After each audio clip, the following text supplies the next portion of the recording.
This is Kathy Canham, and I am from CHOP, and this is the Keep Growing podcast. And I am here with Stacy, Sattovia, and Nicole Swartz. I said your name wrong again, didn't I? No, that's right. That's right. Okay. Yeah, you're good.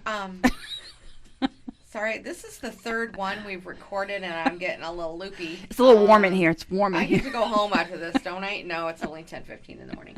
That gets frowned on. All right, you guys, introduce yourselves and talk about what we're going to talk about today. And I'm going to just shut up.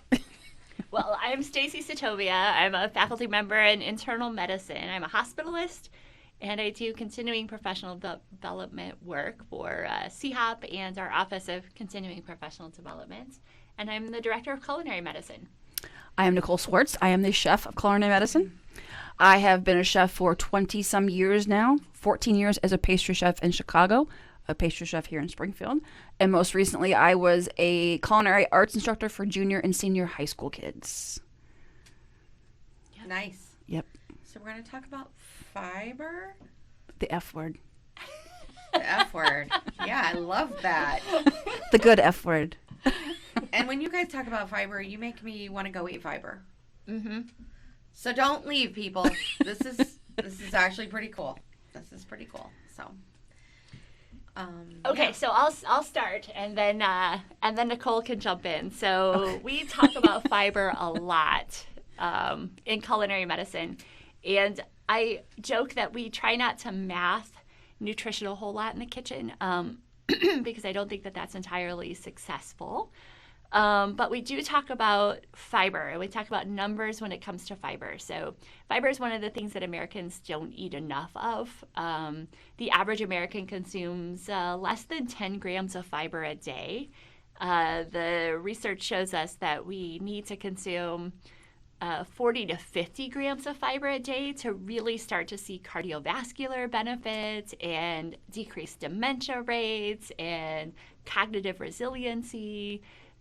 Decreased cancer risk, especially colon cancer risk. And so that 40 to 50 grams of fiber a day, we're pretty far off from that. Our dietary guidelines for Americans actually suggest 25 to 30 grams a day, but that is, we're undershooting it at that. And there's been criticism of those guidelines.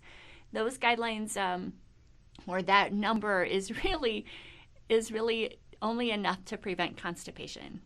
So most Americans are not even consuming enough fiber in a day to prevent constipation, and we're certainly not consuming enough to get all of the health benefits so that I mentioned. So that's where we are, and partly because most of our diet is ultra-processed foods, a large percentage of it, and ultra-processed foods just have very little fiber. They may have some fiber added in.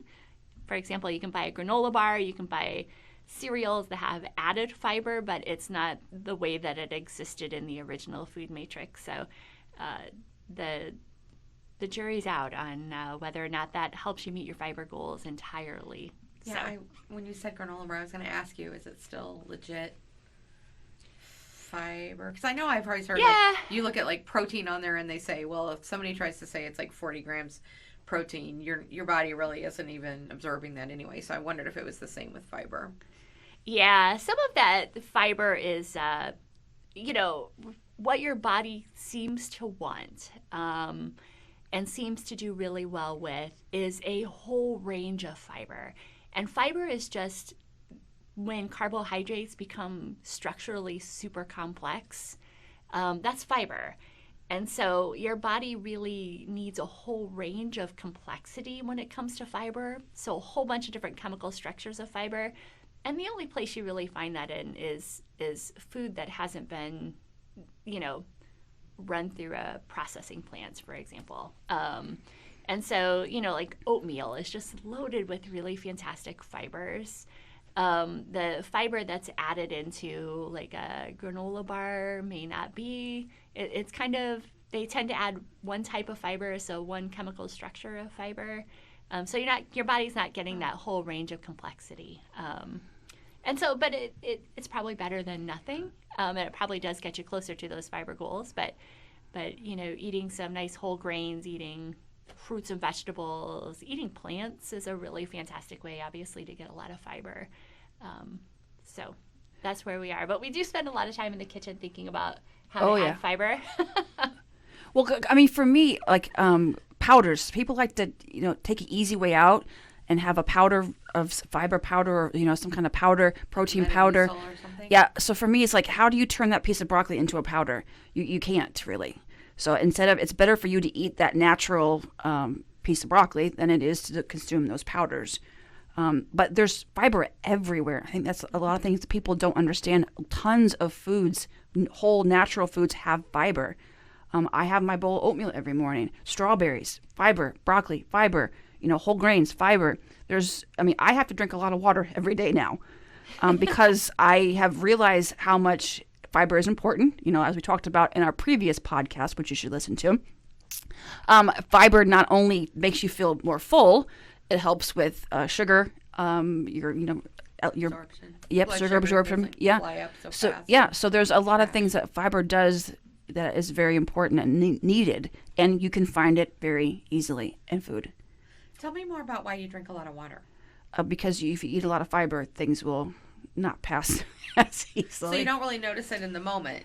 No, it's not like you feel like, oh, I'm so thirsty. No, but I have to be mindful of how much water I drink. So now, after changing my diet and being more plant forward, I realize there's a certain amount of water I have to drink every day to be able to do things easily, based on the amount of fiber, amount of fiber that I consume. So I have increased my fiber drastically because I didn't realize how much I was lacking. I was lacking so much because I thought taking a multivitamin, that was good. I thought, having some of those pretzels or something, or having the granola bars. I was huge on granola bars. I thought that was good, but it was not good and it did not help. And then when I switched over, it's been a life-changing experience. This class has been a life-changing experience for me.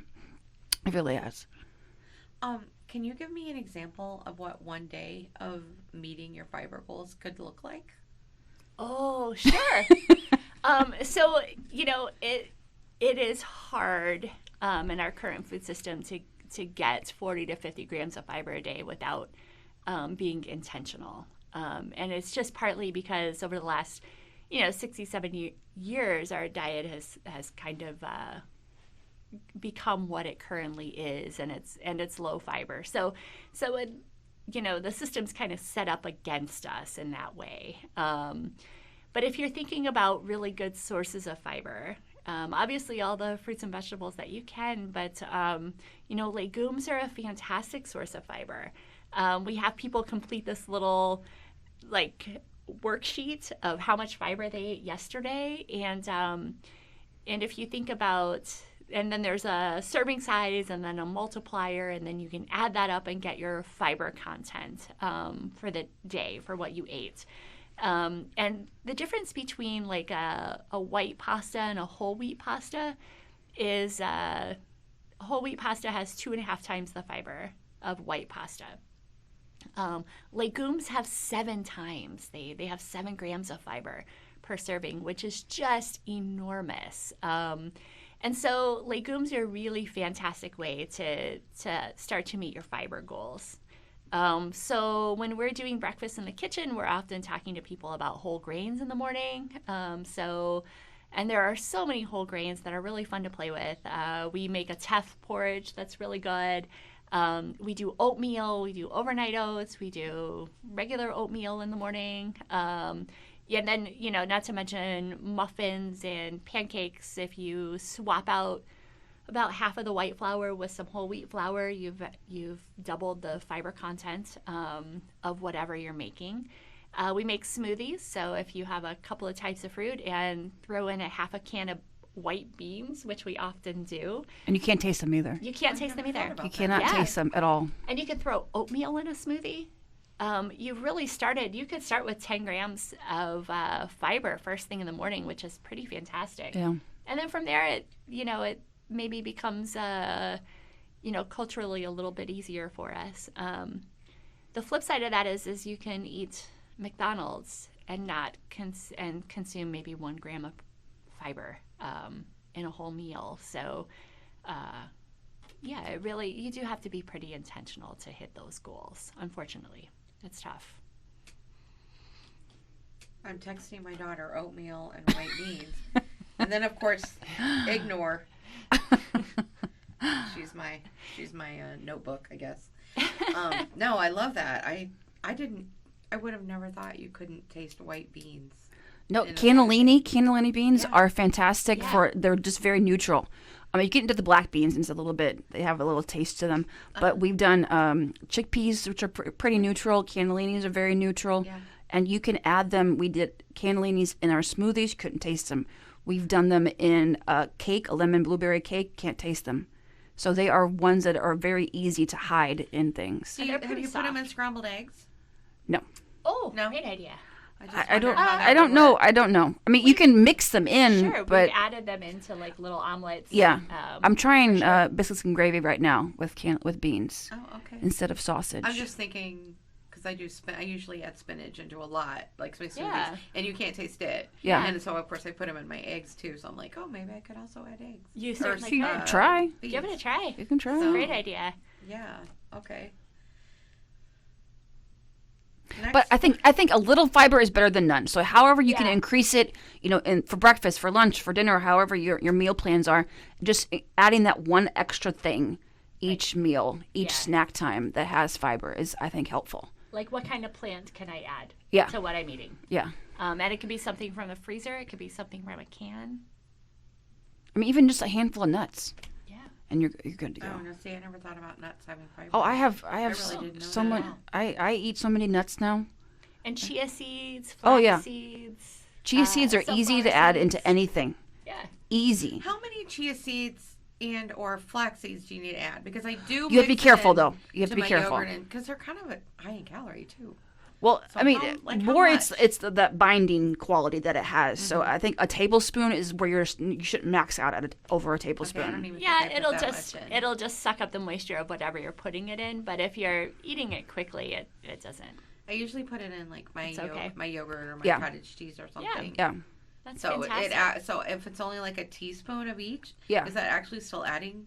Yeah. Oh yeah. Kind of Yeah. good. I mean, look how teeny Absolutely. tiny those things are. So I Yeah. mean, even a teaspoon is probably giving you at least a couple grams of fiber a day. Oh, awesome. Yeah. Couple grams. It's what not a that. rip. It's not that. I know. Well, but that you're farther away from the 10 that most Americans are consuming. Yeah, chia seeds are a fantastic They're source of great all kinds source. of stuff. Yeah, Yeah. they're one of those like power those power foods. Chia seeds are. Yeah. And they have no flavor. They have no taste, really. Right. I just came up. We started doing the chia jam, so jelly. Oh, yeah. You just take fresh fruit, smash it, add chia seeds. You have your own jam. No sugar needed. So it's 1 cup of pureed fruit to 1 tablespoon of chia seeds. Yeah. I am going to eat so good I know. today. I know. Um, It's so easy to eat good. Can we please do this every morning? So I have another question about. I just had it in my mind and now it went away. Can you talk about the role that fiber plays with, like, heart health and lowering our cholesterol? Yeah, great question. So, for a very long time, we divided fiber into soluble and insoluble fiber, and we thought that it had different roles. But, the Institute of Medicine advocated that we stop using that terminology with fiber, 15 years ago. It still sort of hangs on, though. And I think it's because when we thought about fiber, we had a rather simplistic view of it. Now I think our view is expanding a little bit, especially with what we know about the microbiome. So when we think about, and so you have microbiome from your mouth to the outside world, your entire GI tract. And at different points of your GI tract, there are different populations of bacteria that need a different structure of fiber. So a different structure of complex carbohydrate. And those bacteria, it has to do with the fermentability of that carbohydrate, the pH, where it's being addressed, and several other factors. So it's a little more complex than just soluble, insoluble. But in general, at various parts of your GI tract, those bacteria are using those complex carbohydrates. They're fermenting it, and then they're producing really great things for us, like neurotransmitters and things that help our immune system work better, and things that stimulate and help our endocrine system work better. And all of those things also seem to be really healthy for our hearts too. So increasing your fiber intake actually has great cardiovascular benefits, as well as, all of those things that co-travel. So, it helps prevent diabetes, helps prevent progression of prediabetes to diabetes, and all of those things are very good for our hearts too. So I hesitate to say this because sometimes I'm not sure if you think of this as a bad word or a bad phrase. But I would imagine that increasing your fiber has the potential to also lead to weight loss. Yeah, so it can certainly. I don't want to turn it into a no, fad diet. Yeah. No. We know that people who have stable weights and maintain a nice healthy weight are typically individuals who are consuming a pretty healthy dietary pattern. And so those dietary patterns are typically pretty high in fiber. And that's kind of always been the case. Well, Yeah. I've noticed the more fiber I eat, the less other things I eat. Yep. So You it don't does, feel that yeah, craving. it does fill you up. It takes up space. It absorbs those liquids. So it really does make you not want to eat as much. And then you do high fiber, low sugar. Again, less food you're going to eat because you don't have those cravings. Yeah. Okay, so I thought we could wrap up with what is your favorite high fiber food and why? Like, you even have to ask me that question. I mean, we already know. If anyone what knows Stacy, Stacy's if is. anyone knows Stacy, then I think she is a given. Okay, I'm just going to say it. It's legumes all day long. I mean, there's just, I think we underconsume legumes as a society. Did you really? I had We never do. picked up on that from I you. know. I'm so shocked to hear you say that. The literature supports me on that. The other thing, I will also say it's not our fault. There are forces conspiring against us that inhibit our legume intake, but we see it all over the world. As societies become more affluent, they consume fewer legumes, they consume more animal products, and that certainly is what's happened to us. But we're every day grinding away, trying to get more people to eat legumes. You're on a mission. Yeah. Yeah, for sure. Mine's oatmeal. I love. I have a bowl of oatmeal every morning. A little cinnamon, a little maple syrup, a little coconut milk. I mean, I absolutely love it. It takes 2 minutes in the microwave. You're done. You're good to go. So a whole grain, and that's that could be a whole separate conversation. Whole grains are a fantastic topic. And it's changed the amount of fiber that I have just from the oatmeal. It has changed my blood pressure. Like, we take ours at home once in a while because my husband has cholesterol problems. So my blood pressure has decreased to a very healthy limit. I think a lot to do just with the bowl of oatmeal every morning. Wow. Do you put anything in? Oh, you already said. A little maple syrup, a little cinnamon, I was thinking little like fruit coconut and milk. stuff. I have some No white raisins. beans? I have no white beans. Not for breakfast. Well, I think white beans. I think beans. There's a stigma with beans. There's a stigma. Traditionally, beans are a food staple of lower economical cultures. Like the Depression or something. Yes. So I Exactly. think a lot of those things, we see them as, foods that are cheap and foods that aren't, not that good. But in reality, they are the best foods for you. They take a little bit more extra work, when it comes to making them taste a certain way. And you get dry ones, take a little extra work to having to make them, to cook them. But they have a reward that is tenfold of anything else that you can find when it comes to foods. Beans they are a superfood for a reason. Yeah. Okay, love it. I wanted to give you an answer. I got nothing. Well, your cottage cheese and blueberries. I do like strawberries and blueberries a lot. Yes. Yes. I have to Fabulous. go to the store like every other day because they don't last. Freeze dried. Very annoying. Freeze dried strawberries are fantastic. No. so good. Oh my God, they're so good. Not for me. So good. I've never tried them. See? And you can put I'm them turning in. my nose up, but I've never. I know even you had put them in your cottage cheese, and they will rehydrate themselves a Oh, little bit. So good. For real? Yeah. Yes. Oh God, that sounded so. You would love it. That Yeah. sounded so teenagerish. Yeah. Okay. It's Well, good, I promise I'm gonna you. be texting my daughter. in We'll a get you minute. some. We'll get you some. Ignore freeze-dried strawberries. Well, I said that was gonna be the last thing we were gonna say. I looked up what are examples of legumes because you know what? You keep saying legumes, and my mind just goes straight to Yeah. Okay. can of beans. Let me clarify. Oh, Let me wait clarify. for this one. Yes. Yeah. So if you're French, legume is a vegetable.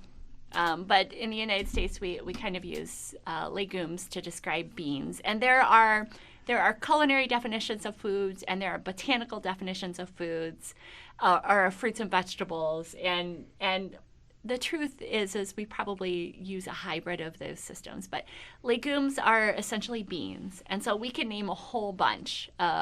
So black beans, cannellini beans, garbanzo beans, lentils, peanuts are a legume. Peanuts are not a nut. Navy beans, kidney beans, Northern white great beans. northern beans. Yeah, they're Peas. I'm seeing. Peas are a legume. but not like your plain old green peas. Yes, they are. Really? They're a legume. Yeah. Okay. Actually, so peas are fantastic. If you buy like a plant-based protein powder, it's peas. They use pea powder. Yeah. Pea Okay. and then other vegetables. But the that problem have is the good- longer you cook them, it reduces some of the some of the Yeah. nutritional value to it. And then they just taste mushy. It's like crap. Yeah, there's that crap. So when I Googled this, we got some pigeon peas. Sure, pigeon peas. Don't know what they are, but I need to try them. Yeah. Fava beans, I've heard Fava of those. beans, yeah. Mung beans. Yeah, mung beans. Yeah, mung beans are so cute, and you can get them. Now you can get them Like freeze sort of dried. popped. Yeah. Yeah, Yeah. and they're delicious. Yeah. Like a crunchy snack. Yeah. I'm going to try this. Yeah. I mean, edamame I've heard of. I'm Yeah, shocked that I soy. can even pronounce Soy. it. So there's really almost more types of legumes than there are Dorito flavors. So there you Fantastic. go, They're all Fantastic. that's a T-shirt. people. I mean, I'm not positive, but I'm trying to compare it. If We'll you're say looking it. for We'll just say variety, and you're like, but Doritos has all these varieties. Yeah, let's just say it. Well, they're here. So with that, we will wrap it up. You know, it would be awesome if you're listening. Drop us a comment and tell us, do you get some fiber in your diet? And What's if your you do, favorite what- legume? What's your is- favorite legume? What's your There you favorite go. legume? There you go. Yes, we would love to hear. Even if you have to Google them yourself. I'll tell you what is not my favorite, and we will end it on that. No, that's negative. No, we're not. Lima beans can Oh, suck it. yeah. Those are gross. I I'm love sorry. lima beans. Oh Of my course. gosh. Of Of course course. she does. Lima beans Not are metal legumes she doesn't awesome. like. I know. That's right. She's in the club. She's in the club. That's where we can end it. Is there one you don't like? No, Figures. I haven't met it yet. All right. All right. Well, thanks so much for listening and tolerating. Well, me. You guys were fantastic. I was a babbling legume. Hey, don't use legume. I'm sorry. Not In a not negative way. manner. All right. Don't diss the beans. All right. Have a great day, everybody. Bye. Thank you.